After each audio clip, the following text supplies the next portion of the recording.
Whoa, Scott Moore got a little anxious. Free play for Kentucky. And it'll go for 9 to Charles Walker. Cole just checked on that headset situation. Apparently Mark Stoops has figured out, and his headset's working now. If it wasn't, as South Carolina discovered week 1 against NC State, both teams would have to shut off their headsets.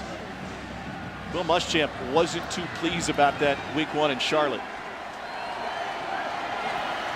Back to the Wildcat and Benny Snell, 10th play of the drive. And words for Bunchy Stallings, hey, keep it low.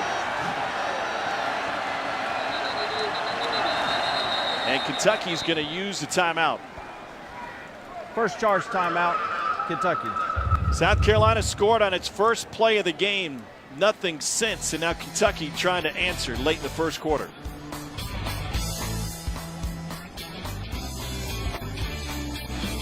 Next Saturday at 10 Eastern, the SEC Nation traveling pregame show heads to Nashville. They're going to be in Vandy for the big Alabama matchup. Did you reach out to their award-winning producer, Joe Disney, tell him you're available to come dressed up as a Commodore? I told him I was going to be there, and whether he wants me or not, I'm going to be in the background as a fan.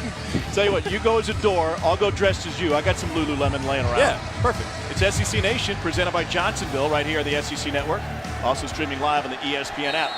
Be a big one with Vandy and Alabama meeting up on the West End. They stick with the Wildcat and Benny Snell, 2nd and 1.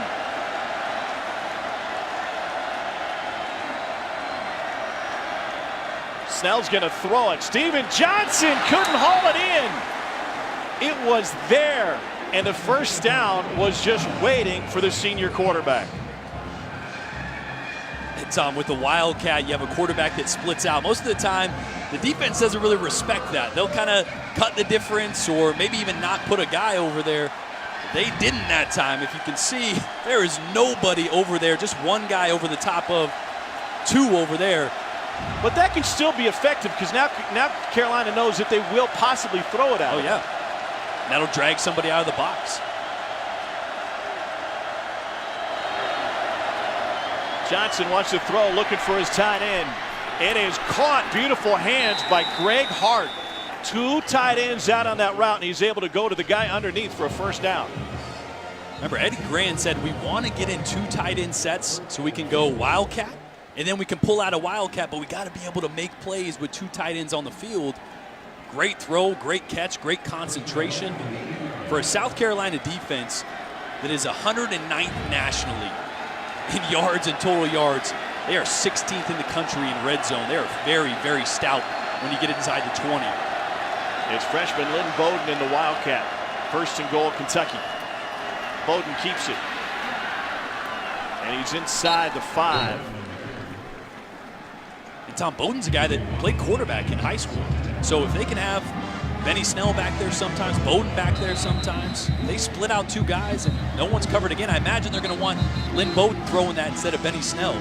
But South Carolina's going to have to keep an eye on not just whether there's a quarterback or whether they're in Wildcat, but who is back there.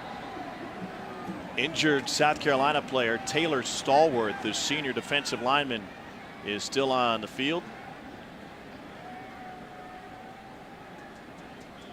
South Carolina's red zone defense has been stout. We talked about where they are overall. A lot of bend but don't break, especially last week in that win on the road against Missouri. Well, and Taylor Stallworth is one of the guys that's the reason they're so stout. He's their best defensive lineman, plays with great pad level. Been playing the run really well inside the red zone. So hopefully he can walk off. They've got some depth in there. Dante Sawyer can move inside. Javon Kinlaw, the sophomore from Charleston Junior College transfer, has been effective and a playmaker the last couple of weeks. T-Rob and Muschamp both pleased with the depth they have at the defensive line. Kinlaw is a guy that has leaned out from his 340 frame. He's playing lighter. He's playing with more explosiveness. Keir Thompson as well, that's on the outside.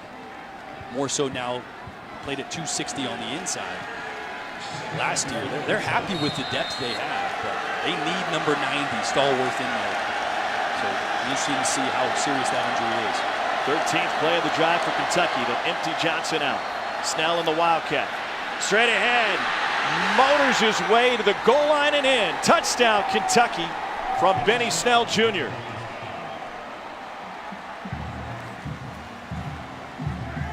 They run the Wildcat again, but that was the first time they motioned the quarterback out. Yeah, you mentioned it earlier. Because they didn't line somebody up over Steven Johnson earlier and they threatened to throw that, he motioned out and a safety or a corner went with him. And that's 24 right there that should be in on that tackle, maybe keeping Benny Snell out of the end zone. But he had to leave with Steven Johnson with the threat of that throw that we saw just a few plays ago. Our buddy Gerald Hodges is the replay official tonight. He wants to take a second look at this one, see if Snell was across the goal line and if he broke the plane. Watch that knee coming down. Ruled a touchdown on the field.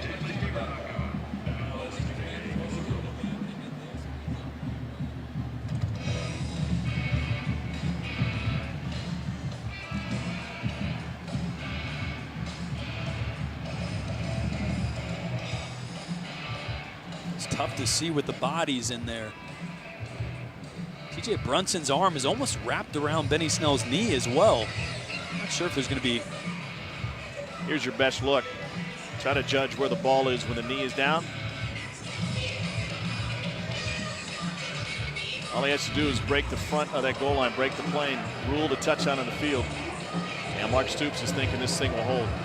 Regardless, it'll be a long and lengthy drive for Kentucky, and Eddie Grant has said we are going to have an identity offensively where we can grind it out.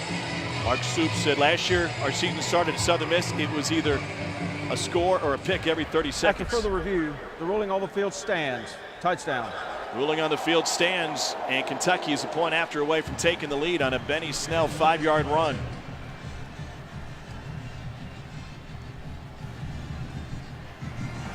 Third-team-play, 75-yard scoring drive. Austin McGinnis on to attempt the extra point.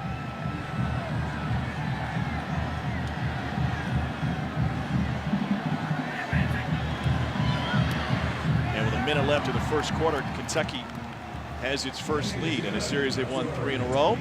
Tom Hart alongside Jordan Rogers. Offensive identity is a key for Mark Stoops in Kentucky. You know, he's a defensive-minded guy.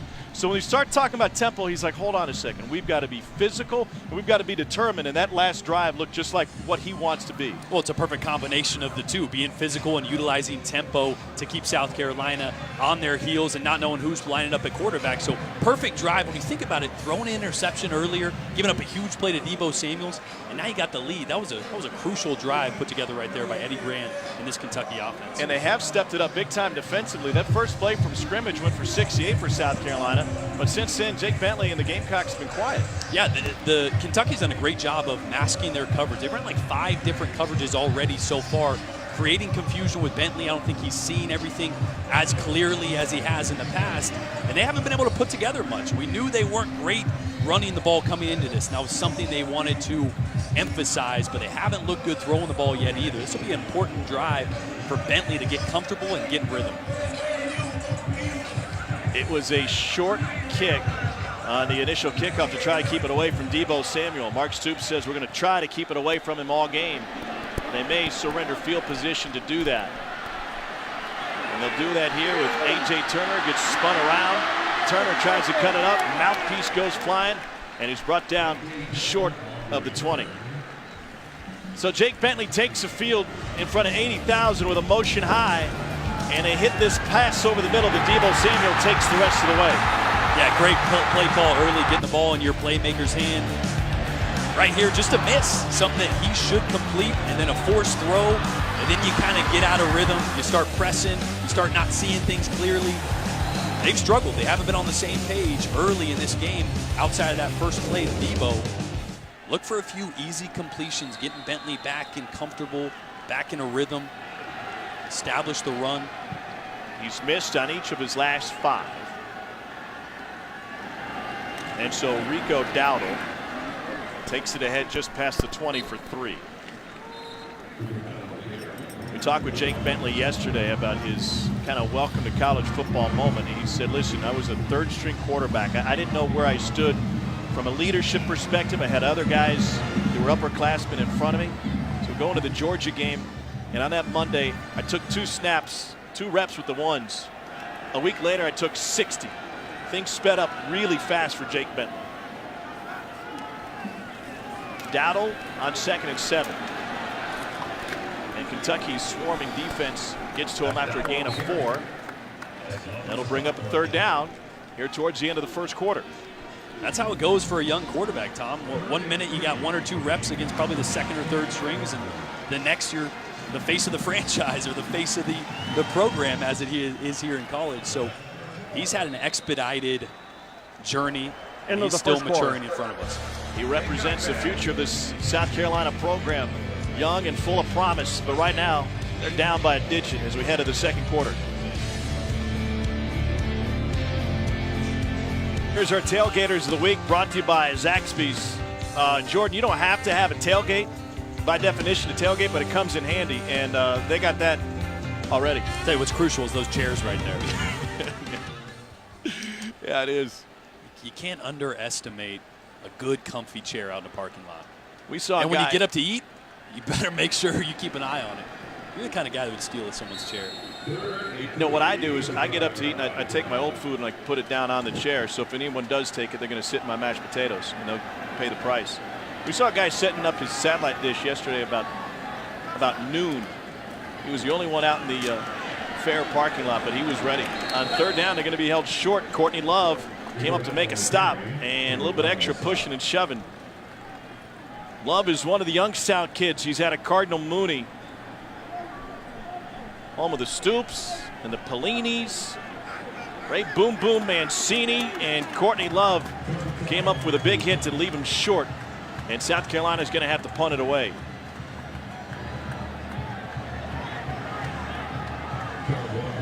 Joseph Charlton to kick to Charles Walker.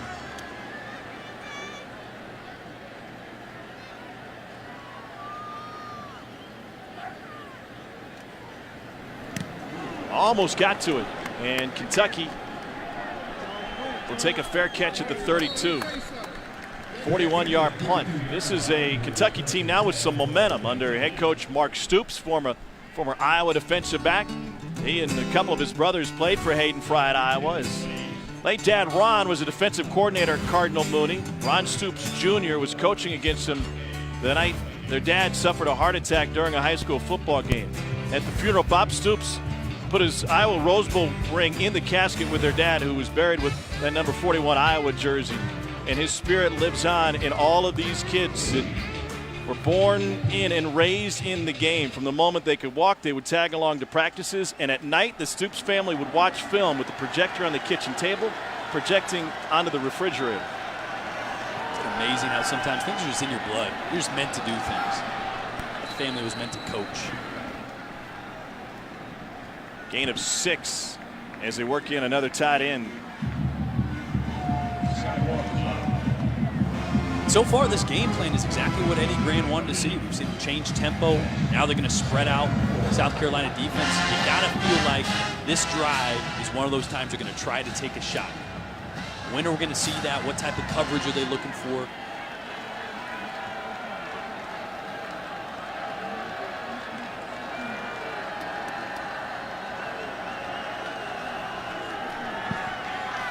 Over the middle and incomplete. Jamarcus King had the coverage on K'Wan Ross, and that will leave 3rd and 4. Is there an ideal, you talk about Kentucky taking shots, is there an ideal down and distance to do that? Obviously 3rd and 4 is not the time. Well, usually when you cross the 50, it's more on a 1st or 2nd down. So if they do convert this, cross the 50, you might see a shot here in the next drive, next series or so. Right here, got to imagine going to get guys past the sticks and maybe get Johnson outside the pocket. They've been efficient on 3rd down. King joins Johnson in the backfield. They're going to run a little zone read looking for 4 yards. King has that and more. Past midfield, and Kentucky has a fresh set of downs in Gamecock territory on a gain of 18. Just when I thought it was going to be a pass, you go with the outside zone. This is a read play. Johnson has the opportunity to pull, but that end knifes in, which means they have numbers on the outside, and a great job by King of getting to the outside with speed, but then getting vertical. 5 of 6 on 3rd downs. Would you take a shot here? This is a great spot for a shot. Great spot.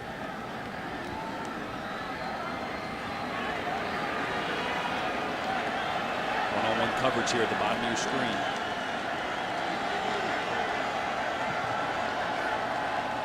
Johnson on play action, looking to go deep, but he's pressured. Dumps it over the middle, incomplete. Juice Johnson was the nearest receiver, but South Carolina spoiled their plans with a little bit of pressure. That was it there, bottom of your screen. Blake Bone tried to get him on a post. The protection just on the top of the screen there from the right side didn't quite hold up long enough for Johnson to be able to get his eyes downfield and realize Bone had him with the step there. But see, and you're still fine here. 2nd and 10 on the other side of the 50. No harm, no foul. Take your shot and move on.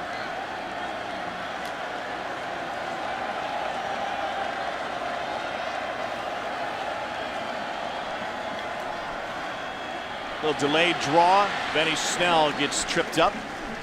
Dante Sawyer got him by the foot. It's a gain of 4.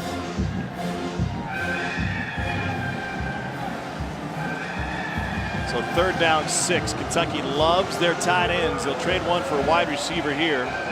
But C.J. Conrad is still on the field. They also love the Wildcat. Maybe they'll go back to that. Conrad attached on the right side. He'll be at the top of your screen.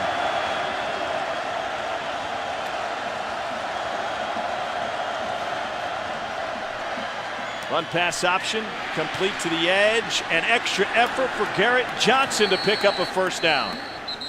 We talk a lot about RPOs, run pass options. How does that simplify the game for the quarterback? Well, just make sure that you're always making the right decision. And when those linebackers play the run, you create space on the outside, you're able to hit a receiver. Those linebackers, although it was just very minor, it was a slight hesitation, just grabbing their eyes for a second ensures that they are 1/2 a step slower to that receiver. You have a little bit of space, but the play there was made by getting vertical after the catch. We used to call that puncture the bubble. Puncture the bubble, catch the ball, get vertical, especially on 3rd down. Johnson will hand it off this time to Benny Snell, and he rips off a gain of 11. Well, they'll call it 10, and we'll see if it's good enough for a 1st down. Look like it from here.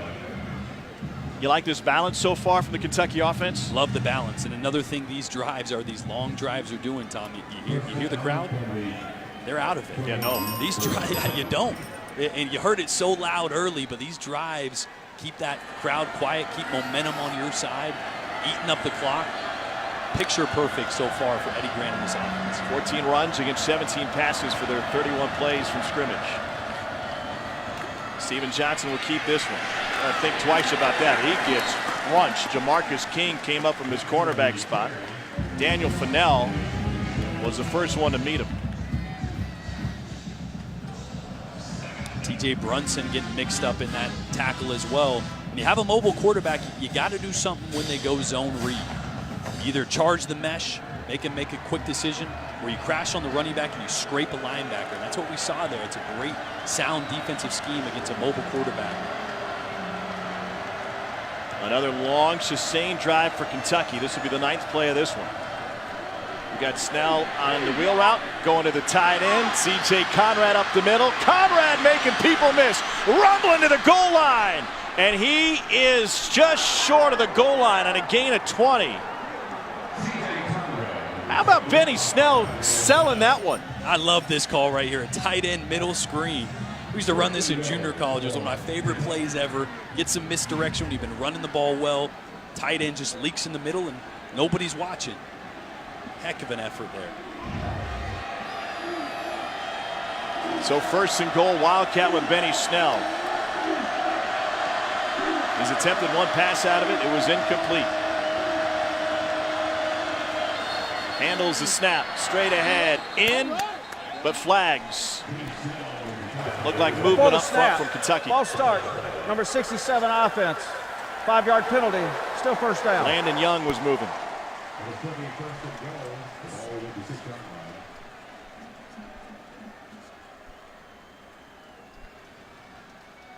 So that'll back Kentucky up and take 6 off the board. 1st and goal again, but this time from the 6. Tight end leaves the game. They got 3 wide receivers in. Still think you run here. You've been successful running the football. South Carolina had a guy run on late, and Will Muschamp is not Second too charge, pleased. timeout. They got to use a South timeout Carolina. here. It's their second of the half. Personnel issues for South Carolina, trying to keep Kentucky out of the end zone here in the second quarter.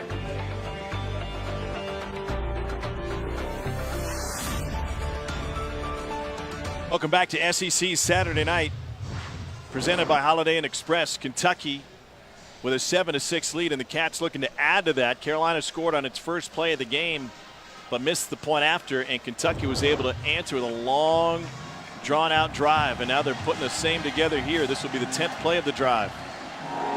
First 3 possessions, 2 turnovers and a punt. Last 2, much more effective.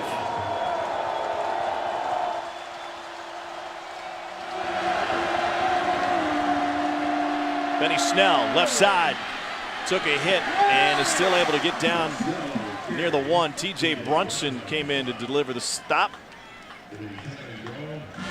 Talking about Carolina's youth, also young in the defensive side, outside of Sky Moore and Bryson Allen Williams. TJ Brunson's just a sophomore, and in his first start of his career came against NC State week 1, turned in a 16 tackle performance.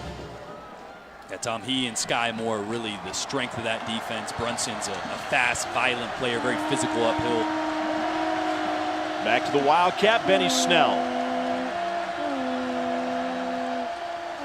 High snap again, got it, and he's got to score. Benny Snell with his second touchdown run of the night. Just really impressed with what Eddie Grain's doing here. Changing personnel groups, bringing 2 tight ends in at times. I mean, this South Carolina defense is confused about what's happening, especially even with this Wildcat formation. Whether it's a counter, whether it's a power, that Wildcat always brings an extra hat to the table for Kentucky and allows them better numbers, especially in the goal line. Aside from the early interception, this offensive approach by Eddie Grain has been perfectly scripted. Austin McGinnis bangs through the point after. A couple of big plays in that drive. Will Muschamp's defense having a hard time figuring out the Wildcat.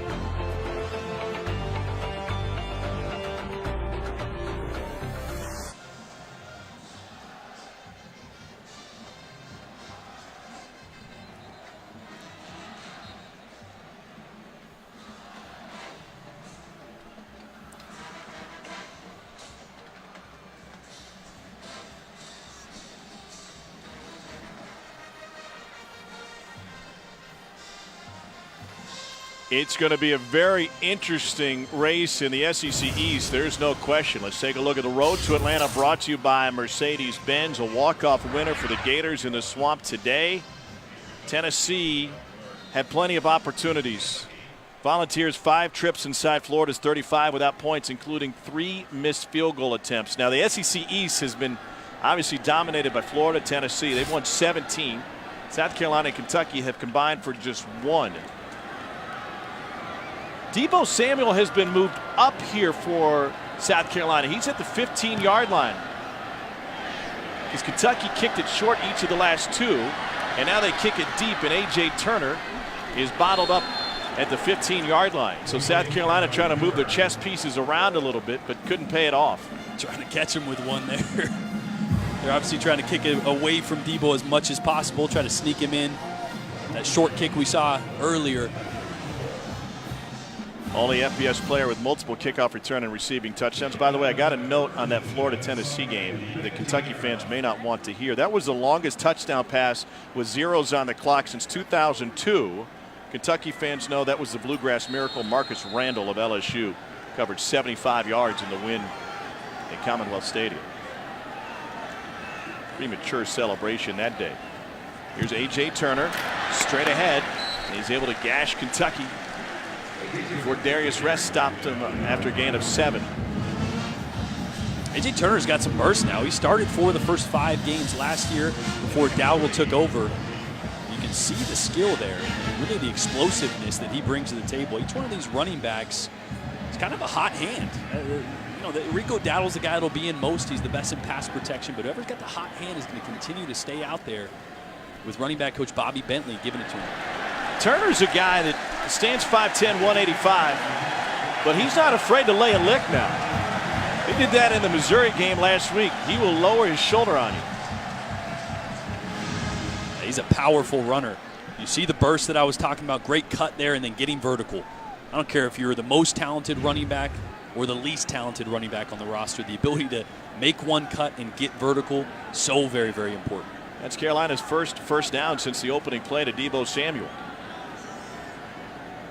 Kentucky shows pressure, movement for South Carolina, and Brian Edwards at his feet Before the going. snap, false start, number 89, offense. 5-yard penalty, still first down. What penalties kind of an issue for South Carolina tonight, but I want to go back to Jake Bentley. What do you attribute his inefficiency to tonight through a quarter and a half? Well, I think Kentucky's done a good job on defense of disguising coverages.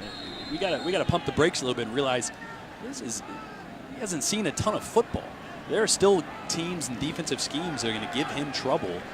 And so you've seen him a little hesitant. You haven't quite seen him be on the same page with the receivers. That's because Kentucky has been mixing up their coverage very effectively and very frequently.